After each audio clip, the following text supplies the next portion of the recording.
योगी आदित्यनाथ के खिलाफ कौन बना रहा है माहौल।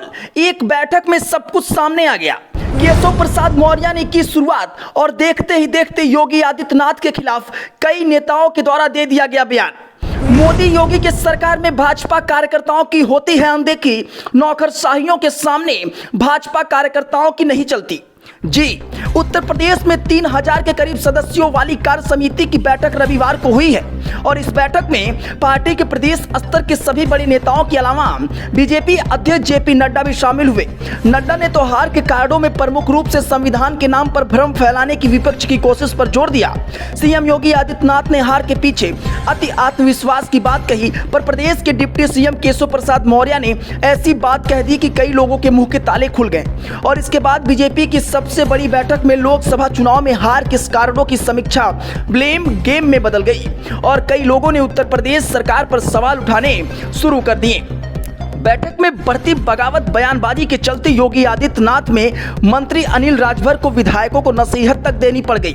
उन्होंने कहा कि यह अनुशासनहीनता है। पार्टी ने सभी को मंच दिया है, सरकार के खिलाफ बोलना ठीक नहीं है। जाहिर है ऐसा माहौल का मतलब है कि उत्तर प्रदेश में बीजेपी में सब कुछ ठीक नहीं है। क्या बीजेपी कल्याण सिंह पार्ट 2 की ओर बढ़ रहा है? माहौल गर्म होने की शुरुआत केशव प्रसाद मौर्य के बयान से हुई। कार्यकर्ताओं को लेकर केशव प्रसाद मौर्य ने एक बड़ी बात कह दी। केशव मौर्य ने कार्यकर्ताओं से कहा कि जो आपका दर्द है वही मेरा भी, और बीजेपी में सरकार से बड़ा संगठन है, संगठन था और संगठन रहेगा। केशव मौर्य ने कहा कि 7 कालिदास मार्ग कार्यकर्ताओं के लिए हमेशा खुला है। कार्यकर्ताओं के मन की बात कहने पर केशव प्रसाद मौर्य को सबसे ज्यादा तालियां मिलनी स्वाभाविक थी।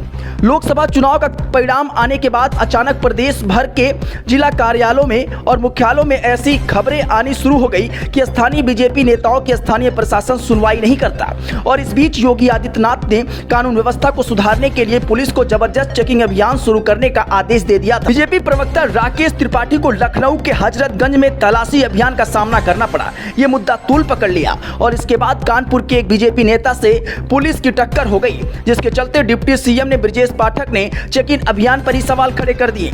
यह स्पष्ट था कि सीएम के खिलाफ माहौल बनाया जा रहा है और गौर करने वाली बात यह है कि यूपी के डिप्टी सीएम केशव प्रसाद मौर्य पिछले कई हफ्तों से कैबिनेट मीटिंग से नहीं दिख रहे हैं। दोनों डिप्टी सीएम को बेबाक बोलते देख उत्तर प्रदेश में बीजेपी के कुछ और नेता सरकार के खिलाफ अब खुलकर बोलने लगे हैं। उन्हें लगता है कि जब बड़े नेता बोल रहे हैं तो उन्हें क्या गुरेज है।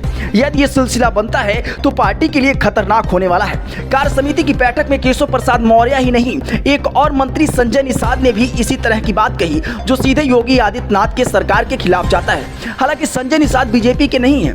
निषाद पार्टी के संस्थापक और मुखिया संजय निषाद का भी कहना है कि उत्तर प्रदेश सरकार पर नौकरशाही हावी है। निषाद कहते हैं कि इस वक्त पर आप बुलडोजर चलवाएंगे, घर गिराएंगे तो मतदाता वोट करेगा क्या। कई विधायकों को और पूर्व मंत्रियों ने भी लगे हाथ सरकार को आड़े हाथ ले लिया। पूर्व मंत्री मोती सिंह कहते हैं कि प्रदेश में बीजेपी की स्थिति ठीक नहीं है और इस मामले में केंद्र सरकार को दखल देकर बड़ा निर्णय लेना चाहिए। मोती सिंह कहते हैं कि 42 सालों में मैंने तहसील और थानों में जो भ्रष्टाचार है वो अकल्पनीय है। दरअसल योगी आदित्यनाथ और केशव प्रसाद मौर्य के बीच वर्चस्व की जंग 2017 में उत्तर प्रदेश में बीजेपी की सरकार बनने के बाद ही शुरू हो गई थी और इस तरह से देखा जाए तो 2017 का उत्तर प्रदेश विधानसभा चुनाव बीजेपी ने केशव प्रसाद मौर्य के नेतृत्व में लड़ा था। प्रदेश अध्यक्ष होने के नाते बीजेपी की ओर से % जीत का श्रेय केशव प्रसाद मौर्य को मिलना चाहिए था, पर प्रदेश की कमान हृदय हिंदू सम्राट होने के नाम पर योगी आदित्यनाथ को मिल गई। शीर्ष नेताओं ने केशव प्रसाद मौर्य को किसी तरह से समझा बुझाकर शांत कर उप मुख्यमंत्री पद के लिए राजी कर दिया। Bureau report, Hindi network.